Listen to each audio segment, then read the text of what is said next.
23 की सबसे पहले कर लेते हैं बात। तो पहली खबर आपको बता रहे हैं, रायपुर में कांग्रेस के उम्मीदवारों के नामांकन में मुख्यमंत्री भूपेश बघेल शामिल होने पहुंचे थे और यहां उन्होंने बड़ा बयान दिया। उन्होंने कहा कि इतने तो गली में कुत्ते नहीं घूमते जितने ईडी और आईटी वाले घूम रहे हैं, लेकिन हम डरने वाले नहीं हैं।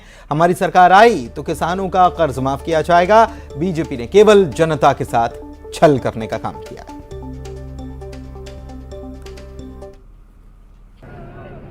हाथ में ईडी और आईटी आज राजस्थान में खूब पड़ेगा हाथ छापा।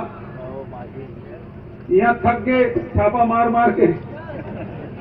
रायपुर में, दुर्ग में, भिलाई में, बिलासपुर, कोरबा में उसका गली मोहल्ला में कुकुर मन नहीं कीजिए, वो भिलाई मन नहीं कीजिए,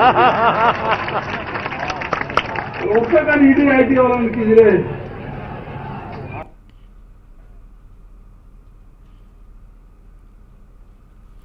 चलिए बढ़ते आगे। सीएम भूपेश बघेल के बयान पर अब पलटवार भी हो गया। असम के सीएम हेमंत बिस्वा शर्मा ने पलटवार किया है और कहा है कि विश्व गुरु बनाने के लिए शक्तिशाली ईडी की जरूरत है, वरना घोटालों का पैसा नहीं आएगा, ये उन्होंने कहा है।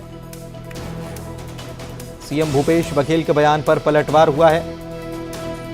घोटाले का पैसा नहीं आएगा बाहर, गौठान घोटाले का पैसा बाहर नहीं आएगा, शराब घोटाले का पैसा बाहर कैसे आएगा, उन्होंने ये पूछा भी है और पलटवार किया है सीएम भूपेश बघेल के बयान पर।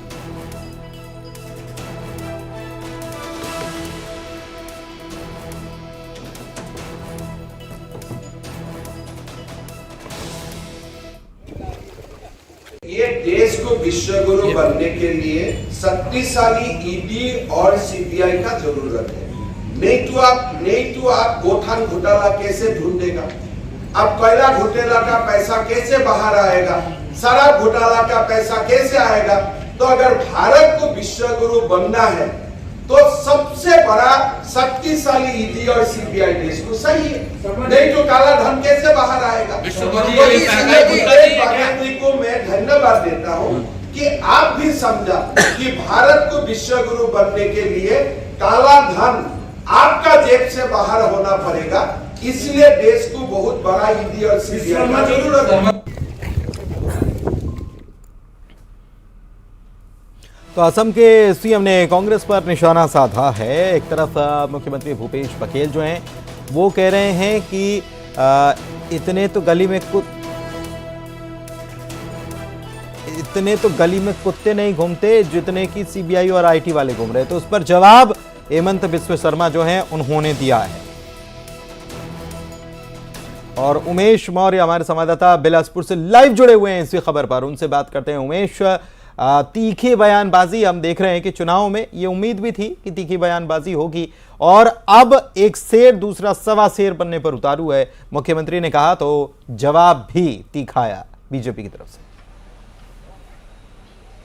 देखिए, बिल्कुल राजनीति जो है अब वो गर्म होती हुई दिखाई दे रही है। छत्तीसगढ़ के मुख्यमंत्री भूपेश बघेल और असम के सीएम हेमंत बिस्वा एक अब आमने सामने हो गए हैं एक बयान को लेकर। विश्व गुरु ईडी वाले मामले को लेकर एक दूसरे पर प्रहार कर रहे हैं। एक तरफ जहां पर छत्तीसगढ़ के मुख्यमंत्री ने जिस तरीके से ईडी और विश्व गुरु के नाम को लेकर भारतीय जनता पार्टी को घेरने की कोशिश की है, तो वहीं उसका जवाब देते हुए असम के जो मुख्यमंत्री उन्होंने साफ तौर पर कहा है कि अगर भारत को विश्व गुरु बनाना है तो ईडी और सीबीआई को मजबूत करना होगा। और यही मजबूती जो है छत्तीसगढ़ में कोयला घोटाला, शराब घोटाला, इसके अलावा जो काले धन है वो बाहर निकलेंगे। तो निश्चित रूप से कहा जा सकता है कि चुनावी रंग अब दिखने लगा है। जो बड़े सीनियर लीडर है, फायर लीडर माने जाते हैं हेमंत बिस्वा, वो तीखे प्रहार कर रहे हैं छत्तीसगढ़ सरकार के खिलाफ। इसके साथ ही छत्तीसगढ़ की सरकार की ओर से जो माननीय जो भूपेश बघेल है वो लगातार अब प्रहार कर रहे हैं। तो कहीं ना कहीं जो चुनावी रंग है वो अब दिखने लगा है। एक दूसरे पर प्रहार, आरोप प्रत्यारोप का दौर जो है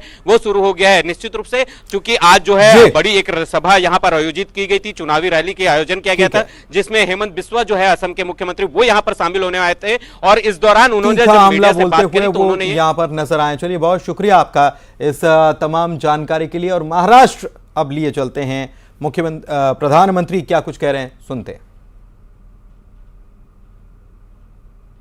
की गारंटी है।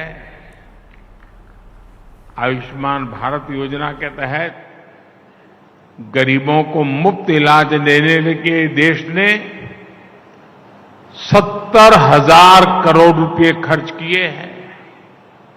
गरीबों को मुफ्त राशन की योजना पर भी देश 4 लाख करोड़ रुपए से ज्यादा खर्च कर चुका है।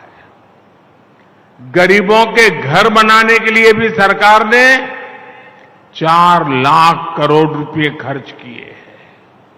ये भी 2014 से पहले के 10 वर्षों की तुलना में करीब 6 गुना अधिक है। हर घर जल पहुंचाने के लिए भी अब तक करीब 2 लाख करोड़ रुपए खर्च किए जा चुके हैं।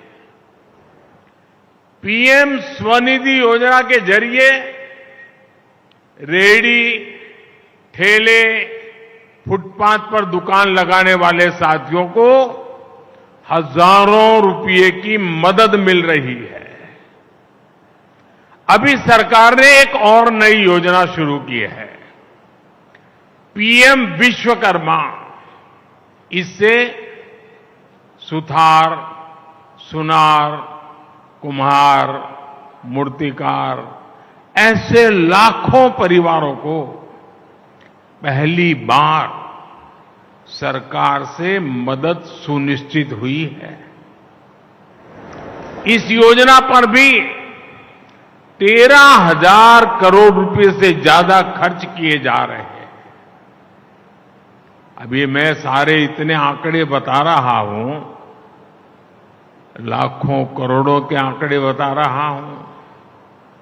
2014 के पहले भी आप आंकड़े सुनते थे, लेकिन वो आंकड़े क्या होते थे? इतने लाख का भ्रष्टाचार, इतने करोड़ का भ्रष्टाचार, इतने लाख करोड़ का घपला। अब क्या हो रहा है? इतने लाख करोड़ इस काम के लिए खर्च किए गए, इतने लाख करोड़ इस काम के लिए। मेरे परिवारजनों, आज के कार्यक्रम में बड़ी संख्या में हमारे शेतकरी साथी भी मौजूद हैं। मैं सबसे पहले उन बालिकाओं को बहुत बहुत अभिनंदन करता हूं, जिन्होंने अभी हमारे सामने हमारे शेतकरी समाज को संदेश देने के लिए धरती कहे पुकार का एक बहुत अच्छी नाटिका प्रस्तुत की। आप जरूर उसमें से संदेश लेकर के जाएंगे। मैं उन सभी बेटियों को बहुत बहुत बधाई देता हूं।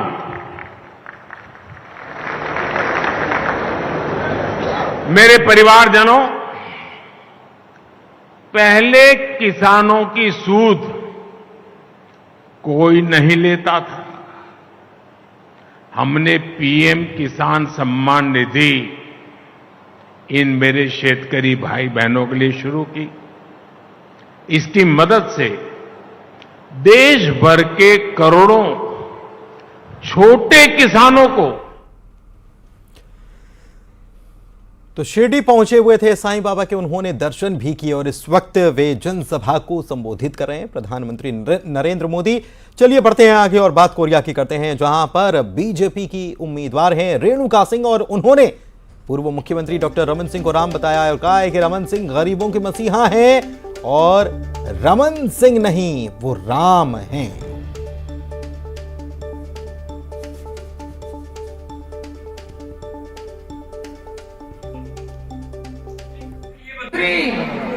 भारतीय जनता पार्टी के राष्ट्रीय उपाध्यक्ष और जिन्हें मैं पूरे 15 साल ये मंचों पर कही हूं कि ये गरीबों के मसीहा है, रमन नहीं राम है, गरीबों के भगवान है। और चलिए बढ़ते आगे, रायपुर से बड़ी खबर आपको बता रहे हैं, कांग्रेस को झटके पर झटके लग रहे हैं और एक और झटके वाली खबर कांग्रेस के लिए है। सरायपाली के विधायक ने कांग्रेस पार्टी छोड़ दी है और जनता कांग्रेस में हो गए हैं शामिल। सरायपाली से अब चुनाव भी लड़ सकते हैं, ये बड़ी खबर आपको बता रहे हैं। वैसे भी जोगी कांग्रेस जो है, जोगी जनता कांग्रेस जो है, वो ये कह रही है कि आपको अगर कहीं से टिकट नहीं मिलता, दावेदार हैं, हमारे साथ आ जाइए। और यही हुआ, रायपुर से बड़ी खबर बता रहे हैं। कांग्रेस के सरायपाली विधायक ने कांग्रेस पार्टी छोड़ दी है, जनता कांग्रेस में शामिल हो गए हैं और सरायपाली से ही वो चुनावी ताल ठोंक सकते हैं।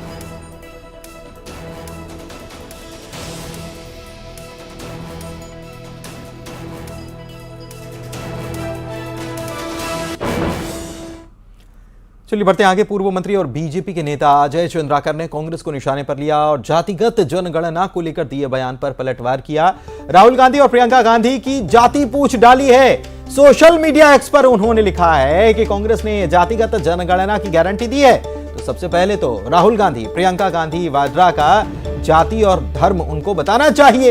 एक छत्तीसगढ़ में खान वंश से और वाड्रा वंश के हैं, शायद इन वंशों में तो जातियां नहीं होती।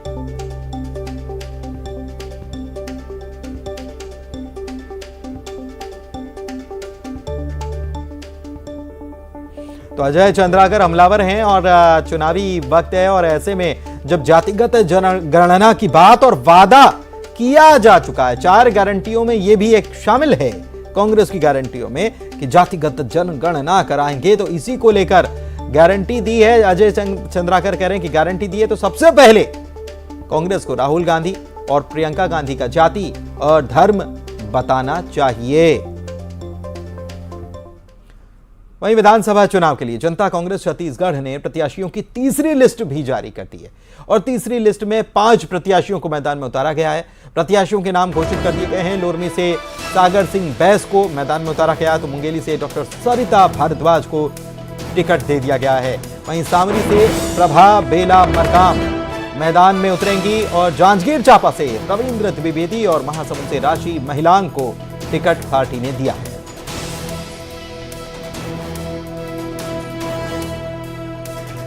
तो ये लिस्ट आपको बता रहे हैं। लोरमी से सागर सिंह बैस, जांजगीर से रविंद्र द्विवेदी को मैदान में उतारा गया है, महासमुंद से राशि महिलांग उम्मीदवार होंगी, सामरी से प्रभा मरकाम को टिकट दे दिया गया है। महासंग्राम में जेसीसीजे भी प्रत्याशियों के साथ लगातार मैदान में ताल ठोक रही है और तीसरी लिस्ट जारी हुई है। कौन कहां से, ये आप देख सकते हैं। और लिस्ट तो जारी मध्य प्रदेश में भी अभी भी हो रही है, भले ही केवल बीजेपी के 2 प्रत्याशी बाकी हों, लेकिन दूसरी तरफ मध्य प्रदेश में दूसरे दल भी प्रत्याशियों की लिस्ट उतार रहे हैं। जेडीयू की एक और लिस्ट जारी हो गई। जेडीयू ने लिस्ट जारी की है मध्य प्रदेश विधानसभा चुनाव की, ये दूसरी लिस्ट जेडीयू ने जारी कर दी है। 5 सीटों पर अपने उम्मीदवार फिर से जेडीयू ने उतारे हैं। एक तरफ 24 के लिए गठबंधन, दूसरी तरफ मध्य प्रदेश में संग्राम आपसी हो रहा है। इंडी गठबंधन की हम बात कर रहे हैं। जेडीयू भी है, कांग्रेस भी है, आम आदमी पार्टी भी है, सपा भी है, लेकिन मध्य प्रदेश में सब अपनी अपनी राह। और इधर रायपुर में कांग्रेस उम्मीदवारों ने नामांकन शुरू कर दिया है, क्योंकि अब 30 तारीख तक नामांकन की आखिरी तारीख है और इसीलिए नामांकन का दौर जो है अब अंतिम वक्त में तो और तेज हो गया है। विकास उपाध्याय, कुलदीप जुनेजा, पंकज शर्मा, छाया वर्मा कलेक्ट्रेट पहुंचे और अपना पर्चा भरा। इस मौके पर सीएम मौजूद रहे। सीएम ने प्रदेश में एक बार फिर से कांग्रेस की सरकार बनने का दावा किया है।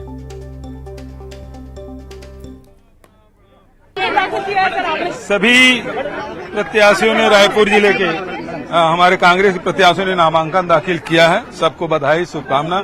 इसके बाद बलौदा बाजार और मुंगेली भी जाऊंगा। चुनौतियां कितनी देख रहे हैं सर इस बार? चुनौती ये है कि जो हम लोग जो वादा करते हैं उसे पूरा करने की है। भारतीय जनता पार्टी कहीं नहीं है। छत्तीसगढ़ के अंदर में पुनः कांग्रेस की सरकार मुख्यमंत्री भूपेश बघेल जी के नेतृत्व में बन रही है। और जहां तक मेरे विधानसभा की बात है तो मेरे विधानसभा में पिछली बार के मतों से ज्यादा मतों से विजयी करेंगे जनता। कांग्रेस पार्टी जिन योजनाओं के साथ काम कर रही है वो योजना आखिरी आदमी तक पहुंच रही है। चाहे स्वास्थ्य के क्षेत्र की बात करें, हमारे अस्पताल, हमारे क्लिनिक की बात करें, चाहे एम्बुलेंस मोबाइल यूनिट की बात करें, चाहे शिक्षा के क्षेत्र में आप Swami Atmanand English medium school की बात करें, तमाम वो योजनाएं हैं। मैं कांग्रेस पार्टी के साथ हूँ। कांग्रेस पार्टी मेरे आला कमान ने जो निर्देश मिला है मैं उनके निर्णय का सम्मान करती हूँ। और मेरे यहाँ मैंने पहले भी कहा है और अभी भी कह रही हूँ कि मेरी जो भी प्रत्याशी रहेंगे मैं उनके साथ काम करूंगी। और छाया दीदी तो अपनी दीदी हैं, बड़ी दीदी हैं, तो हम उनके साथ खड़े हैं।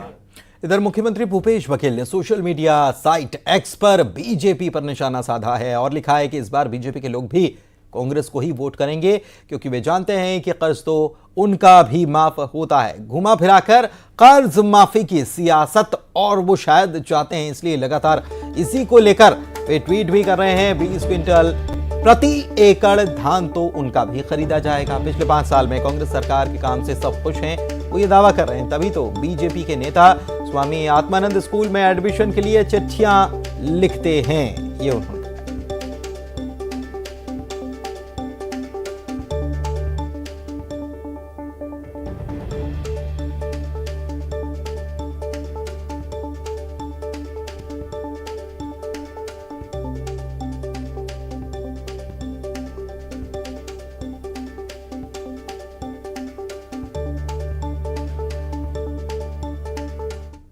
चलिए बढ़ते आगे। विधानसभा चुनाव को लेकर पार्टियां अपने उम्मीदवारों का ऐलान कर रही हैं। कांग्रेस के विधायक देवेंद्र यादव और कृष्णदेव राय को लेकर अब बीजेपी प्रवक्ता केदार गुप्ता ने बड़ा बयान दिया। उन्होंने कहा कि कांग्रेस भ्रष्टाचारियों को टिकट देकर प्रदेश का माहौल ना बिगाड़े। ईडी ने कांग्रेस के 2 विधायकों के खिलाफ चार्जशीट पेश की है, देवेंद्र यादव और कृष्णदेव राय। क्या माननीय भूपेश बघेल जी अपने दोनों विधायकों से इस्तीफा लेंगे? और उनमें से एक को उन्होंने देवेंद्र यादव को प्रत्याशी बनाया है। क्या अब ये माना जाए कि कांग्रेस चार्जशीटेड लोगों को जो भ्रष्टाचार में सरकार के सहयोगी हैं, जो एटीएम है, उन्हें टिकट देकर आगे बढ़ाना चाहती है? क्या चार्जशीटेड लोग कांग्रेस के प्रत्याशी होंगे? भारतीय जनता पार्टी ये मांग करती है कि दोनों चार्जशीटेड विधायकों से इस्तीफा लिया जाए और ऐसे लोगों को प्रत्याशी बनाकर छत्तीसगढ़ की गरिमा को नष्ट न किया जाए, उनका टिकट वापस लिया जाए। सुकमा में 7 नवंबर को मतदान होना है। चुनाव को देखते हुए सीमाओं पर चौकसी बढ़ा दी गई है। सुरक्षा बल जो हैं गाड़ियों की लगातार चेकिंग कर रहे हैं। सुकमा की सीमा दरअसल 3 राज्यों से लगती है, जिसमें ओडिशा आता है, तेलंगाना और आंध्र प्रदेश भी शामिल है। और ऐसे में सीमा पर जाने वालों की खास निगरानी भी की जा रही है। इस वक्त मैं उड़ीसा के मलकानगिरी और सुकमा के बॉर्डर पे हूं और मेरे पीछे आप देख सकते हैं कि यहाँ पर विधानसभा के दृष्टिकोण से यहाँ पर सुरक्षा बल तैनात है और यहाँ पर ऐसे ही दिन रात सुरक्षा बल जो है तैनात रहते हैं और आने जाने वाले वाहनों की यहाँ पर अच्छे से जांच होती है, क्योंकि कोंटा विधानसभा में 7 तारीख के मतदान होने हैं। ऐसे में आचार संहिता लागू है और आचार संहिता का पालन करते हुए सुकमा जिले के जो है सभी जगह ऐसे नाकाबंदी की गई है। और खास करके जिले का एकमात्र कोंटा विधानसभा सीट है जो कि 3 राज्य उड़ीसा, आंध्र प्रदेश और तेलंगाना से घिरा हुआ है, जिसके मद्देनजर पर्याप्त जो है नाकाबंदी की गई है। ये झापरा और का बॉर्डर इलाका है जो सुकमा और उड़ीसा से लगा हुआ है, जहां पर ये सुरक्षा बल तैनात है। ऐसी ही जो है कोंटा इलाके में भी सीमा पे जो है ऐसे ही नाकेबंदी की गई है। लगातार यहाँ पर जवान तैनात रहते हैं, सुबह से लेकर रात तक जवान तैनात रहते हैं और इस तरह से जो है हर गाड़ी आने जाने वाली जांच की जाती है ताकि किसी प्रकार का चुनाव प्रभावित ना हो सके, जिसके लिए यहाँ पर सुरक्षा बल के तैनात है। यहाँ पर जिला बल के साथ साथ जो है यहाँ पर सीआरपीएफ के जवानों को भी तैनात किया गया है, ताकि क्योंकि नक्सल प्रभावित इलाका है और अक्सर यहाँ पर जो है नक्सलियों का भी चुनाव बहिष्कार चलते रहता है। इसके मद्देनजर यहाँ पर सीआरपीएफ भी तैनात की गई है ताकि किसी प्रकार की कोई अनहोनी न हो और सुरक्षा के पर्याप्त यहाँ पर इंतजाम किए गए हैं। और लगातार आचार संहिता लगने के बाद लगातार वाहनों की जांच की जा रही है। कई जो है आरोपी भी पकड़ाए हैं, कई बार जो यहाँ पर गांजा भी पकड़ाया है और इसी तरह जो है चौकसी लगातार बढ़ती जा रही है। सतीश चांडक, न्यूज 18 सुकमा। और इसी के साथ इस बुलेटिन में फिलहाल इतना ही। ब्रेक का वक्त हो चला है, जल्द लौटेंगे ब्रेक के बाद 5 की आंच।